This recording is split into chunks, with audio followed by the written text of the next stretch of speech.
नारे तकबीर, नारे तकबीर।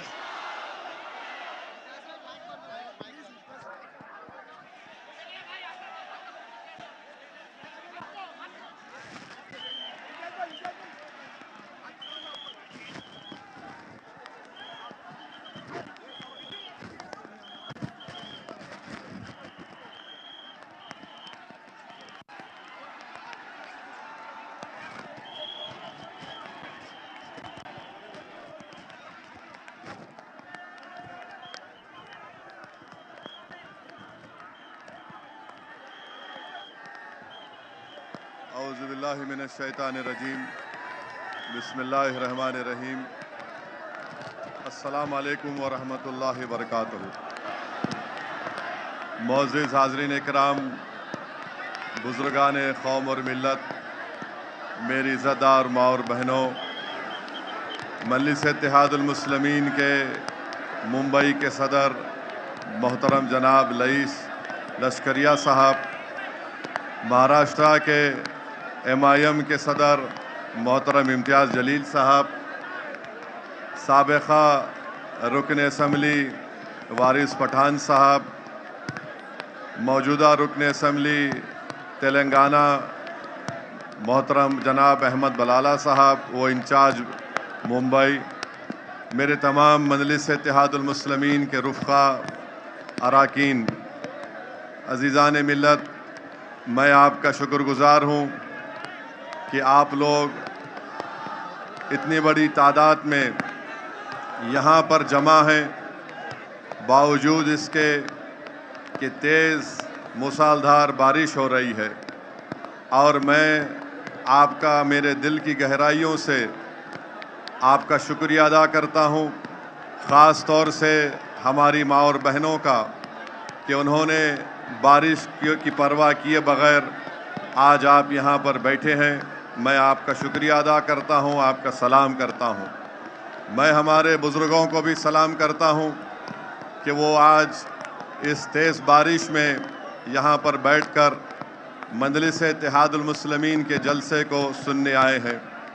मैं नौजवानों का शुक्रिया इसलिए अदा करूँगा कि ये वही लोग हैं जिन्होंने मजलिस इत्तेहादुल मुस्लिमीन को महाराष्ट्र में ऊंचाइयों तक पहुंचाया है।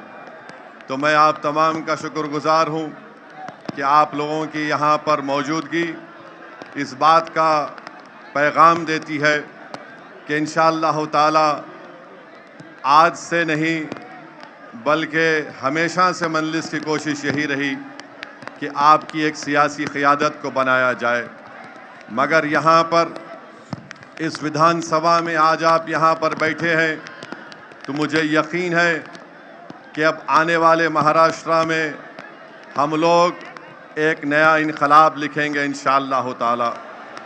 मुझे यकीन है कि हम अपने इत्तेहाद की ताकत की बुनियाद पर हम यहाँ पर तमाम मुखालिफिन के ऊपर एक बिजली उन पर गिरेगी, और जब वो ये देखेंगे नज़ारों को कि महाराष्ट्र की जनता ने, महाराष्ट्र की सबसे बड़ी अक़लियत मुसलमानों ने यह फ़ैसला ले लिया कि अब की बार इंशाअल्लाह ताला हम मजलिस इत्तेहादुल मुस्लिमीन के MLA को यहाँ से जोगेश्वरी से रईस लश्करिया को कामयाब और कामरान करके महाराष्ट्र की विधानसभा में जाएंगे।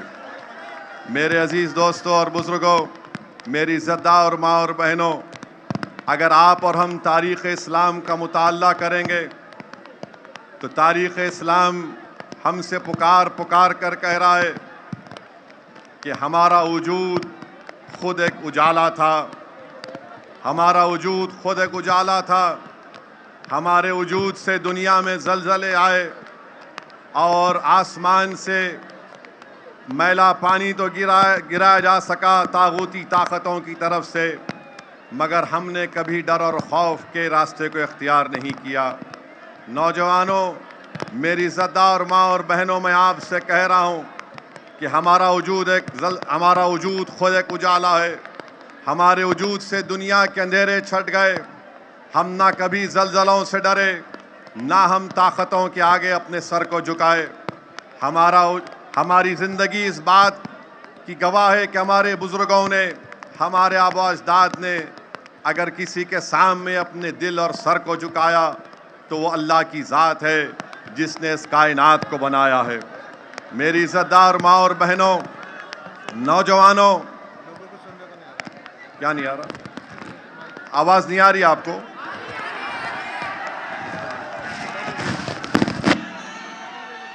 नहीं, अभी आ रही है? तो मैं आपसे अर्ज कर रहा हूं कि पिछले 10 साल से बीजेपी की सरकार दिल्ली में है और महाराष्ट्र में बीजेपी शिंदे और अजीत पवार की मिलीजुली सरकार है। मैं आपको ये बताना चाह रहा हूं कि बीजेपी और तमाम सेकुलर पार्टियों ने मिलकर महाराष्ट्र के पार्लियामेंट के इलेक्शन में एक मुसलमान एमपी था, 48 लोकसभा की सीटें थी। सब ने मिलकर ये कोशिशें की कि इम्तियाज़ जलील को दोबारा पार्लियामेंट में हम ख़त्म रखने नहीं देंगे और एक ही 1 पॉइंट एजेंडा था कि महाराष्ट्र से कोई भी मुसलमान एमपी बनकर ना जाए दिल्ली को। और जो एक एमपी जीत कर आया था महाराष्ट्र से, उस इम्तियाज़ जलील को हराने के लिए सब एक होकर एक मुसलमान को हराने के लिए इन्होंने कोशिशें की और इनकी कोशिशों की वजह से इम्तियाज़ जलील बहैसियत रुकने पार्लियामान कामयाब होकर नहीं जा सके। मेरी आपसे गुजारिश है कि जमहूरियत में अब हमको इस विधानसभा में अपने इत्तेहाद की ताकत पर हमको अपने मंजलिस पार्टी के उम्मीदवारों को कामयाब और कामरान करना है। मेरे बुजुर्गों, मेरे नौजवान साथियों, आपको ये याद होगा कि जब कभी भी मंजलिस इलेक्शन लड़ती है, मंजलिस के खिलाफ ये इल्ज़ाम लगा दिया जाता है कि मंजलिस फलां की टीम है, मंजलिस के लड़ने से वोट काटे जाते हैं। मैं पूछना चाह रहा हूं इन इल्ज़ाम लगाने वालों से, बताओ इम्तियाज़ जलील को किसने हराया? फिर बताओ इम्तियाज़ जलील की कामयाबी को रोकने के लिए किस किस ने कोशिशें नहीं की? एक इम्तियाज़ जलील था जो पूरे महाराष्ट्र के दलितों के, मुसलमानों के, मजलूमों की आवाज़ भारत की लोकसभा में गूंजती थी और उस एक आदमी को हराने के लिए इन तमाम लोगों ने, तमाम पार्टीज ने मिलकर एक मुश्तरका मंसूबा बनाकर इम्तियाज़ जलील को शिकस्त देने के लिए उन्होंने कोशिशें की। और इम्तियाज़ जलील की नाकामी इम्तियाज़ जलील की इनफरादी नाकामी नहीं है। मजलिस इत्तेहादुल मुस्लिमीन का एक एमपी नहीं जीता, ये सिर्फ मजलिस का नुकसान नहीं है, बल्कि जो नुकसान महाराष्ट्र के गरीब और मजलूमों का है, महाराष्ट्र के गरीबों का है, महाराष्ट्र के दलित और मुसलमानों का है, जिनकी एक बेबाक आवाज़ को इन तमाम सियासी पार्टियों ने मिलकर, जो अपने आप को सेकुलर भी कहते हैं, जो कम्युनल भी हैं, इम्तियाज़ जलील की कामयाबी को रोका। तो मेरी आपसे गुजारिश है कि आने वाले विधानसभा और असेंबली के इलेक्शन में आप लोग जमहूरी तरीके से एक एक वोट का इस्तेमाल मजलिस इत्तेहादुल मुस्लिमीन के हक में करिए। जो ताकतें, जो पार्टी हमको इल्ज़ाम लगाते हैं, मेरा उन तुमसे एक ही सवाल है, इम्तियाज़ जलील को तुमने क्यों हराया? तुमने मिलकर इम्तियाज़ जलील को हराया। इंशाअल्लाह ताला महाराष्ट्र का बच्चा बच्चा, महाराष्ट्र की हमारी माँ और बहनें, महाराष्ट्र के मेरे गयूर नौजवान इम्तियाज़ जलील को जो सबने मिलकर हराया, अब इंशाअल्लाह ताला हम सब मिलकर दोबारा इम्तियाज़ जलील को महाराष्ट्र की विधानसभा में भेजाएंगे। तुमने इम्तियाज़ की आवाज़ को नहीं, तुमने महाराष्ट्र के गरीबों की एक आवाज़ को पार्लियामेंट पहुंचने से रोका। अब इंशाअल्लाह ताला महाराष्ट्र की विधानसभा में इम्तियाज़ जलील जाएगा। किसी की भी सरकार होगी, इम्तियाज़ जलील तुम्हारी नींद हराम करके रखेगा इंशाअल्लाह ताला। लोग हमारे मुखालिफिन जो सेकुलर पार्टी भी है, बीजेपी, शिवसेना भी है, वो बोलते हैं कि मजलिस अगर जुलूस निकालेगी तो दंगा होगा, मजलिस अगर प्रोटेस्ट करेगी तो लॉ एंड ऑर्डर का प्रॉब्लम होगा। और हमारे ही घर में बैठे हुए ऐसे लोग हैं जो यही बात कहते हैं कि नहीं नहीं, एहतजाज नहीं करना चाहिए, एहतजाज करने से गड़बड़ हो जाएगी। अरे सुनो, जो हम पर इल्जाम लगाते हैं, हम अपनी जात के लिए एहतजाज नहीं कर रहे थे, हम अपने सियासी फायदे को सामने रखकर एहतजाज नहीं कर रहे थे। अगर हमने एहतजाज किया तो हमारे सामने हमारी आखिरत थी। अगर हमने एहतजाज किया और जो लाखों हजारों की तादाद में फर्जंदाने तौहीद उस महाराष्ट्र के उस तारीख एहतजाज में शिरकत किए, वो सिर्फ और सिर्फ इसलिए शिरकत किए कि वो इस बात को जानते थे कि दुनिया में मुझे जो कुछ मिला वो नबी करीम सल्लल्लाहु अलैहि वसल्लम के सदक़े और तुफैल में मुझे मिला। जो हजारों की तादाद में लोग महाराष्ट्र के कोने कोने से, तो कोई मोटरसाइकिल पर आ रहा था, तो कोई पैदल आ रहा था। लोगों ने पूछा, ये गाड़ियों का काफिला है जिसकी क़ियादत इम्तियाज जलील कर रहा है, तुम मोटरसाइकिल पर साइकिल पर क्यों आए? तो सब ने कहा कि हम अपने रिश्ते गुलामी को मजबूत करने के लिए आए हैं, हम मोहम्मद सल्लल्लाहु अलैहि वसल्लम के उम्मती हैं, हम अपनी गुलामी को साबित करने के लिए आए हैं। और सब ने कहा कि हमको तुम मारो, हमको पीटो, हमको जो जुल्म करना है करो, मगर याद रखो, मैं उन तमाम लोगों से कह रहा हूं कि मेरे रसूल सल्लल्लाहु अलैहि वसल्लम, जिसको अल्लाह रहमतुल आलमीन कहकर पुकारा, यानी मर्सी टू द मैनकाइंड, और इस्लाम में आप इस्लाम पे तनकीद करो, हमको कोई तकलीफ नहीं होती। आप हमारे इश्यूज पर तनकीद करो, कोई बात नहीं, मगर एक बात याद रखो, तुम मुझे मेरी उंगली काटोगे, मैं तकलीफ का इजहार करूंगा। तुम मेरा पैर तोड़ दोगे, मैं तकलीफ से रो पड़ूंगा। तुम मुझे पीटोगे, मैं तकलीफ से रो दूंगा। तुम बुलडोजर से मेरे घर को तोड़ दिए, मैं आसमान के नीचे अपनी जिंदगी गुजार रहा हूं, मगर जब तुम मेरे दिल पर हमला करोगे तो जिस्म की हर कुर्बानी देने के लिए तैयार हो जाएंगे, मगर रसूल की शान में मोहम्मद मुस्तफा सल्लल्लाहु अलैहि वसल्लम से गुस्ताखी हम बर्दाश्त नहीं करेंगे। रसूल अल्लाह सल्लल्लाहु अलैहि वसल्लम, prophet Muhammad peace be upon him, हमारा दिल है, दिल पर कोई हमला नहीं कर सकता, सर और जिस्म पर हमला बर्दाश्त करेंगे। और बकवास बकते लोग बोले हैं कि साहब वो फुला शख्स ने रसूल अल्लाह सल्लल्लाहु अलैहि वसल्लम के बारे में अनाप शनाप बका। मैं आपसे कह रहा हूं कि जिसको अल्लाह ने रहमतुल आलमीन बनाकर भिजाया, अल्लाह ने जिसको मुबश्शिर कहा, बशीर कहा, अरे आसमान पर थूकने से आसमान पर थूक नहीं जाता, थूकने वाले के चेहरे पर थूक गिरता है।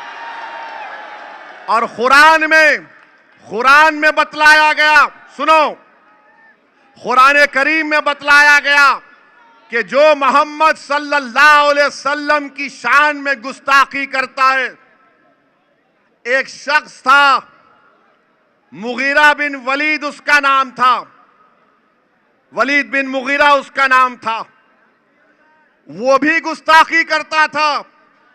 तो कुरान करीम ऐलान कर रहा है कि जो नबी की शान में बकवास बकेगा वो वलदुल हराम है, वो वलदुल हराम है। इसीलिए ये लोग अपनी गंदी जबान से गंदी बकवास को बोलते हैं। अरे तुम बोल रहे हो तो याद रखो, कानून तो सबके लिए है ना। आप जब बोल चुके तो क्या महाराष्ट्र के मुख्यमंत्री को यह जेब देता है कि एकनाथ शिंदे उसका साथ दें? क्यों एकनाथ शिंदे उसका साथ दे रहे हैं? कानून अगर है तो उसको गिरफ्तार करो। हम क्या पूछ रहे हैं?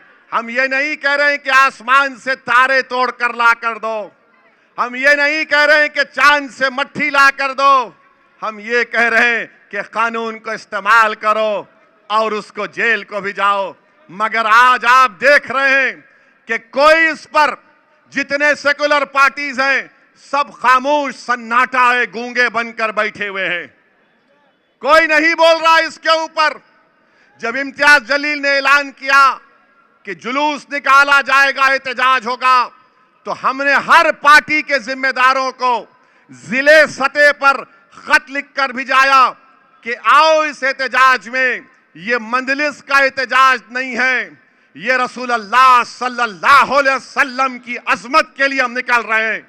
ये नामूस रिसालत का मसला है, इसमें तुम्हारे मेरे सियासी इख्तलाफात हम इसको बाजू रखते हैं थोड़े देर के लिए, मगर कोई सेकुलर पार्टी का आदमी नहीं आया। क्यों नहीं आया भाई? हमने कांग्रेस को लेटर भिजाया, राष्ट्रवादी को लेटर भिजाया, समाजवादी को भिजाया, जितने जितने ये सब लोग हैं सबको खत भिजाया इम्तियाज जलील ने कि आओ तुम क़यादत करो, इम्तियाज जलील तुम्हारे पीछे चलेगा। मगर कोई नहीं आए और सबको एक फिक्र लाहक थी कि औरंगाबाद से इम्तियाज जलील को पुलिस निकलने नहीं देगी, निकलेगा तो पुलिस अरेस्ट कर लेगी, या अगर जाएगा तो रोड पर गड़बड़ हो जाएगी। याद रखो महाराष्ट्र के मुसलमानों, जब तक तुम एहतजाज नहीं करोगे हम अपने मसाइल को हल नहीं करवाएंगे। तुमने एक कोशिश की, तुमने लाखों की तादाद में निकला और आज महाराष्ट्र की हुकूमत परेशान है। बीजेपी के 5 एमएलए मुख्यमंत्री को खत लिखकर कह रहे हैं कि जिसने प्रॉफेट मोहम्मद की शान में गुस्ताखी की, अनाप शनाप बकने की कोशिश की, उसको गिरफ्तार किया जाए। एकनाथ शिंदे को मालूम हो गया कि ये आज का मुस्लिम नौजवान, ये आज की हमारी मां और बहनें अब तुमसे डरने वाली नहीं है। जब मराठा रिजर्वेशन के लिए मराठा लोग रोड पर निकल सकते हैं और चक्का जाम कर सकते हैं, जब बैकवर्ड क्लास के लोग अपने मुतालेबात के लिए रोड पर निकलकर मुंबई को बंद करा सकते हैं, जब दलित लोग अपने मनवाने के लिए हुकूक को एहतजाज कर सकते हैं, जब महाराष्ट्र का किसान हजारों मील चलकर मुंबई आ सकता है, तो क्या एक मुसलमान अपने नबी की अजमत के लिए रोड पर नहीं निकल सकता? हम निकल सकते हैं और निकलेंगे इंशाअल्लाह ताला। तो मैं मुबारकबाद देता हूं आप तमाम को कि आपने एहतजाज किया, पुरअमन एहतजाज किया। मैं मुबारकबाद देता हूं इम्तियाज जलील की हिकमत अमली को कि थाने के पास इम्तियाज जलील ने कमिश्नर और कलेक्टर को बुलाया और अब हमारी मांग का लेटर उनको दिया और इम्तियाज जलील ने कह दिया कि हम मुंबई में एंटर नहीं होंगे। और उस पुरअमन तरीके से वो तमाम लोग अपने घरों को वापिस हो गए। अब सुनो एकनाथ शिंदे और फडणवीस, हम मुंबई में एंटर नहीं हुए, अब मुंबई के अंदर इंशाअल्लाह एहतजाज शुरू होने वाला है। अब मुंबई के अंदर पुरअमन एहतजाज शुरू होगा। आपको परमिशन दो या ना दो, हम एक दिन जाकर आजाद मैदान में बैठ जाएंगे और मुझे यकीन है कि आपका साथ मिलेगा। जब ये बारिश तुमको यहां आने से नहीं रोक सकी, तो रसूल अल्लाह के गुलाम अपने नबी की शान के लिए, अज़मत रसूल के लिए हम क्या जाकर नहीं बैठ सकते? एकनाथ शिंदे फडणवीस, तो हुकूमत से हम कह रहे हैं, एकनाथ शिंदे, फडणवीस, अजीत पवार, नरेंद्र मोदी, अमित शाह, सुनो हमारी इस बात को, अब शेर जाग चुका है, अब शेर जाग चुका है। हमारी मां और बहनों ने अपने बेटों से कह दिया, बेटा उठ, कल हशर के मैदान में हमको शिफात दिलाने वाले के लिए हमको खड़े होना है। तो मैं सलाम करता हूं तुम्हारे जज्बे को, मैं सलाम करता हूं। और याद रखो, हम बताना चाह रहे हैं, लोग हमसे हमारे, देखो बारिश भी रुक गई माशाअल्लाह,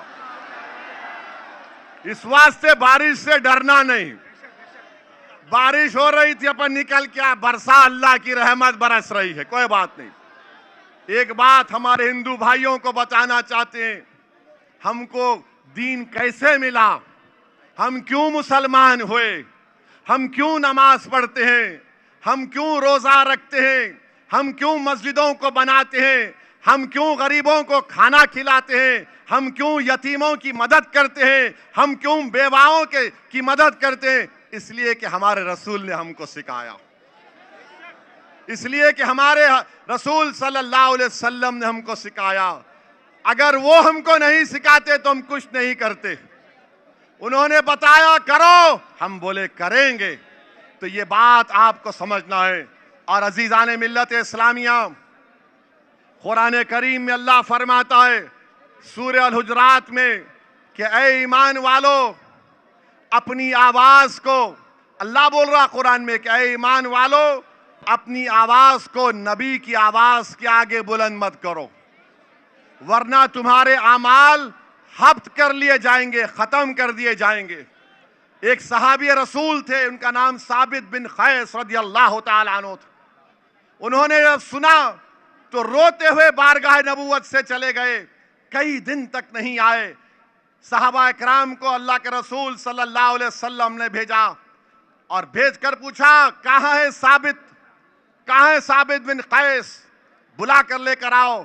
तो साबित बिन कैस से सहाबा इकराम ने अल्लाह के रसूल सल्लल्लाहु अलैहि वसल्लम का पैगाम पहुंचाया। तो साबित बिन कैस ने कहा, मैं ऊंची आवाज में बात करता हूं, मेरे अमाल खत्म हो गए, मैं जहन्नमी हो गया, मैं जहन्नमी हो गया। जाके रसूल अल्लाह सल्लल्लाहु अलैहि वसल्लम को बोले कि आका साबित बिन कैस ये कह रहे हैं। तो रसूल अल्लाह सल्लल्लाहु अलैहि वसल्लम ने कहा कि नहीं, वो जन्नती है, वो जन्नती है। तो मेरे अजीज दोस्तों और बुजुर्गों, मेरे दोस्तों सुनो मेरी बात को।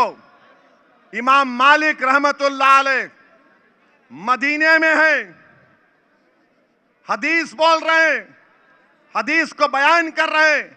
लोग उस महफिल में देख रहे हैं कि इमाम मालिक का चेहरे का रंग बदल रहा है, तकलीफ नुमाया है। और जब आप हदीस बयान कर चुके, उठकर आपने कपड़े को झटका तो एक बिच्छू निकला। लोगों ने पूछा, इमाम मालिक आप क्यों नहीं उठ गए? तो इमाम मालिक ने कहा कि मैं रहमतुल आलमीन की हदीस को बयान कर रहा था, उसके अदब को मलूज रखकर इस डसने वाले की डस को बर्दाश्त कर रहा था बिच्छू की, क्योंकि अदब मेरे सामने था रसूलुल्लाह सल्लल्लाहु अलैहि वसल्लम का। तो मेरे नौजवानों, तुमको ड्रग्स को छोड़ना पड़ेगा, तुमको जहज की लानत को खत्म करना पड़ेगा, तुमको एक मोमिन बनना पड़ेगा। तुमने अपने गुलामी के रिश्ते को मजबूत कर दिया, तुमने दुनिया को बता दिया कि मैं रसूलुल्लाह सल्लल्लाहु अलैहि वसल्लम का गुलाम हूं। तुमने पूरे हिंदुस्तान के 19 करोड़ मुसलमानों के सर को फखर से ऊंचा कर दिया कि महाराष्ट्र में ऐसे फर्जंदाने तौहीद हैं जिन्होंने पुरअमन एहतजाज किया, हजारों लाखों की तादाद में निकले। अब हुकूमत भी परेशान, अब शिंदे परेशान, फडणवीस परेशान, अब ये सेकुलर पार्टी भी परेशान। ये क्या हो गया? बोलो, क्यों नहीं बोलते तुम लोग? क्या तुम्हारी जबानों को कौन सा ऐसा ताला लग चुका है, तुम इस मसले पर नहीं बोलना चाहते? दूसरी बात, आज हम मीडिया से बात कर रहा था। बोर तो नहीं हो रहे ना आप लोग? नहीं हो रहे ना? चलिए, तो आज हम मीडिया से बात कर रहे थे। ओके, ग्लूकोज मिल गया मेरे को। हम मीडिया से बात कर रहे थे, ये मीडिया के लोग भी थे। तो मीडिया के लोगों ने, अरे नहीं ऊपर नहीं, अभी यही, अब जमीन पे आ गया शेर, अब कोई जरूरत नहीं है। तो सुनो आप,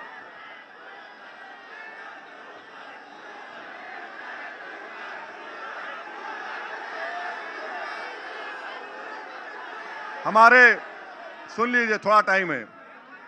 हमारे मीडिया के दोस्त हमसे पूछे ये बदलापुर का जो वाकया हुआ जिसमें एक शख्स ने, शैतान ने मासूम बच्चों का इस्तेसाल किया, एक्सप्लॉयटेशन किया।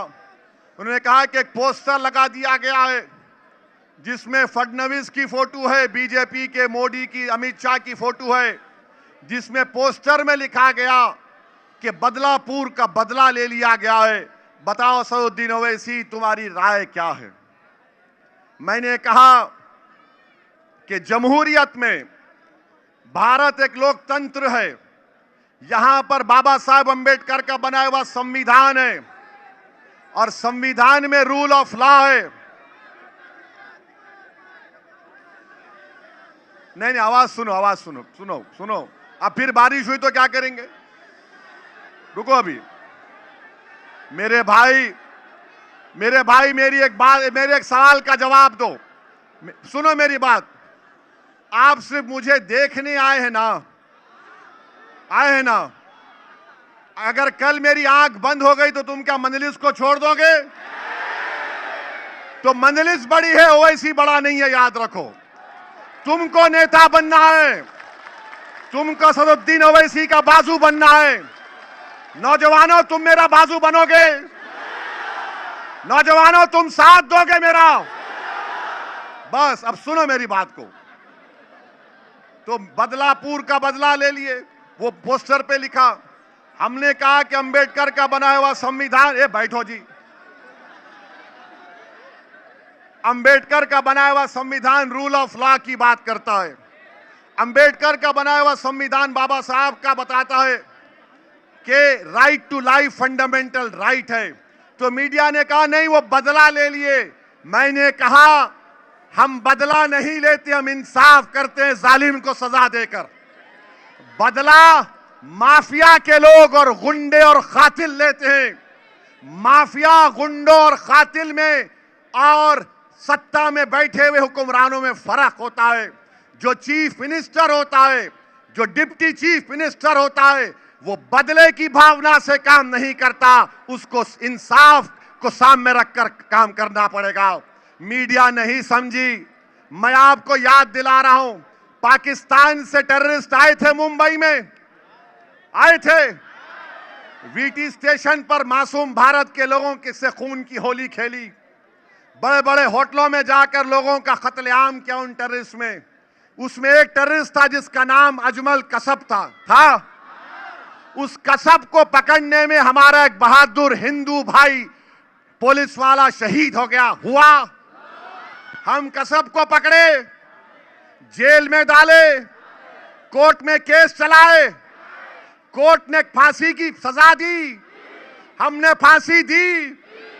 जब मर गया, जब वो जालिम मर गया, तो मुंबई के मुसलमानों ने कहा हम मुंबई की मुबारक जमीन पर एक दहशतगर्द को दफन होने नहीं देंगे। कहा था तो कसब को कहां गाड़ना पड़ा? जेल में। जब कसब को हम कोर्ट से सजा दे सकते हैं तो बदलापुर के शैतान को क्यों नहीं सजा दिए तुम कोर्ट से? बताओ मेरा सवाल ये। मगर नहीं, गोली मारेंगे। अरे याद रखो, तुम आज गोली चला रहे हो, कल किसी और पर भी गोली चलेगी। हमारे बुजुर्गों को याद होगा, नौजवानों को याद नहीं होगा। ख्वाजा यूनुस किसको याद है? ख्वाजा यूनुस किसी को याद नहीं है। तुमको याद है। उसकी मां आज भी, उसके रिश्तेदार आज भी पुकार पुकार कर कहते हैं अगर मेरा बेटा जिंदा है तो ला लो, अगर मर गया तो उसकी खबर बता दो। ख्वाजा यूनुस गायब। तो याद रखो, तुम गोली से अगर बदला लोगे तो बदले की भावना से देश नहीं चलेगा। भारत सुपर पावर बनेगा तो इंसाफ से बनेगा। भारत सुपर पावर बनेगा तो इंसाफ से बनेगा।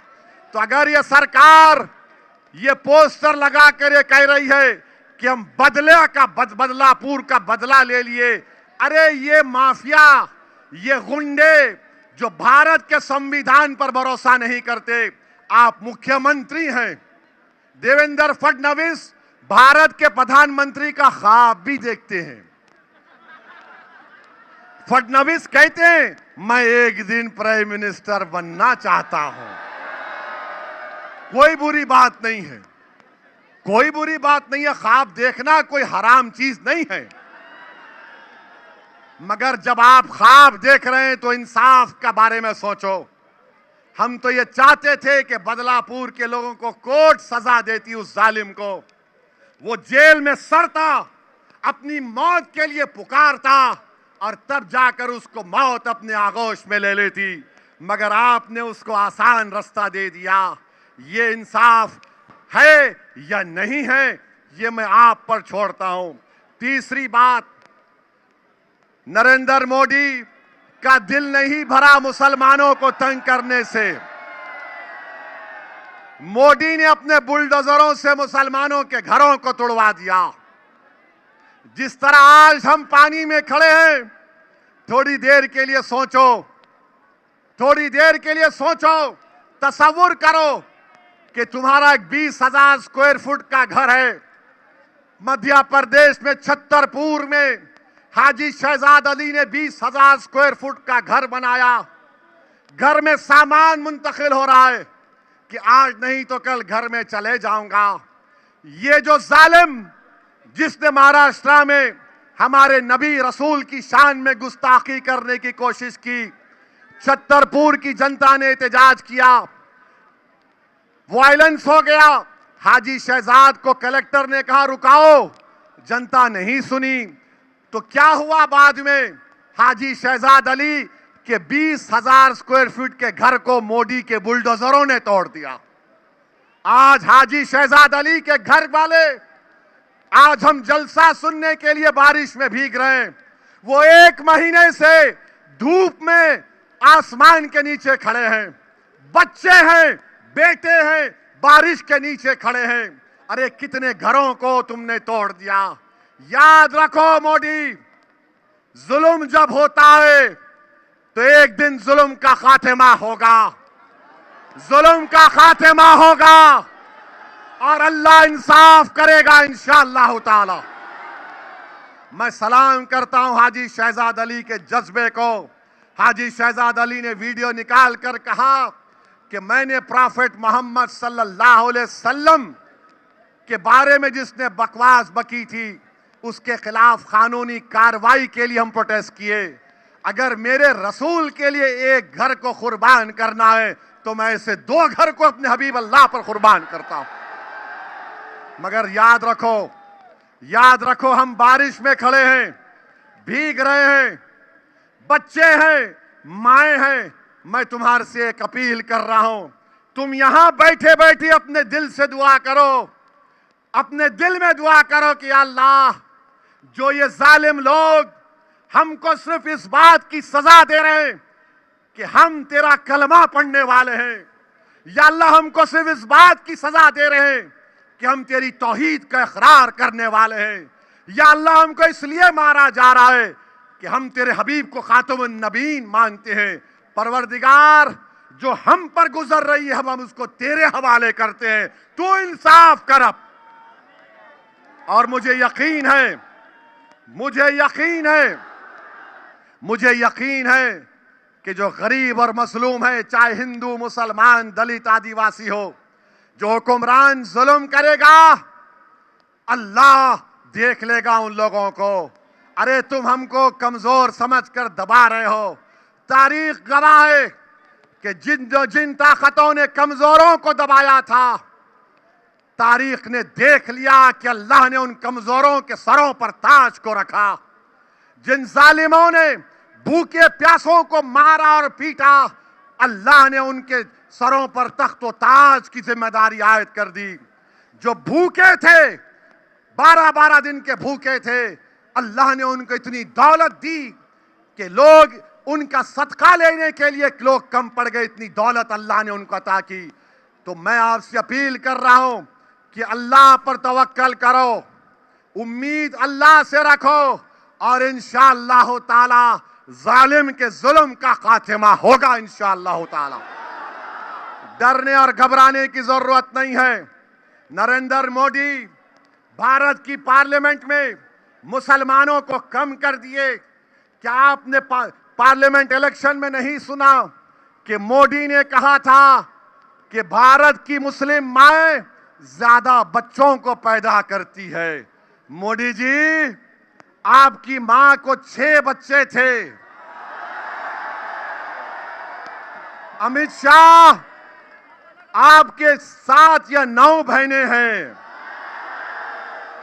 ये सब भूल गए और हमारी माओं पर नजरें लगाकर बैठे हैं कि बच्चे बहुत पैदा कर रहे हैं। मोदी जी, आपको कैसे मालूम बच्चों के बारे में, हमको बताओ। Asking a question with all the due respect to the Prime Minister, media वाले दिल पर मत लो, गुर्दे पर लो।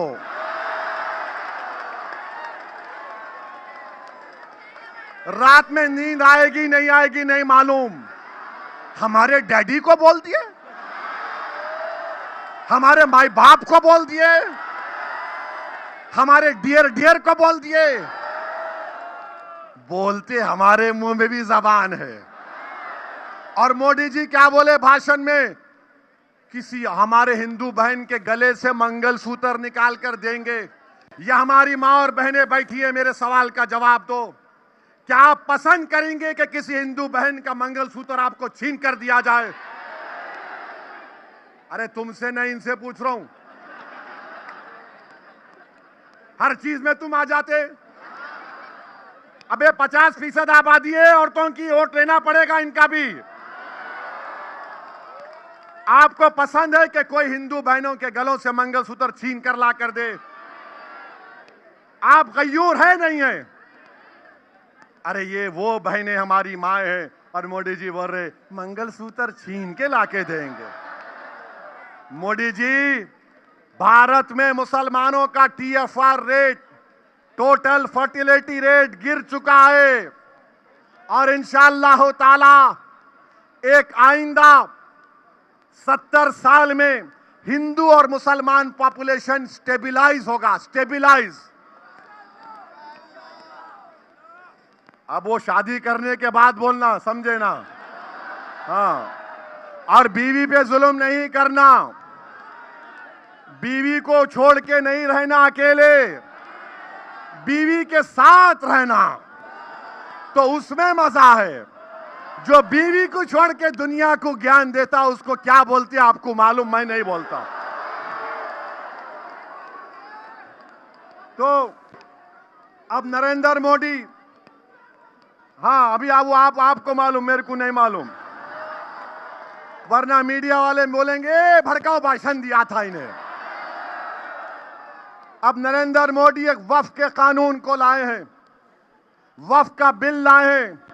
आप अंदाजा लगाइए, वक्फ की जो जायदादें हैं वो हमारे आबा अजदाद ने अपने गाढ़े खून पसीने की कमाई से उसको वक्फ किया।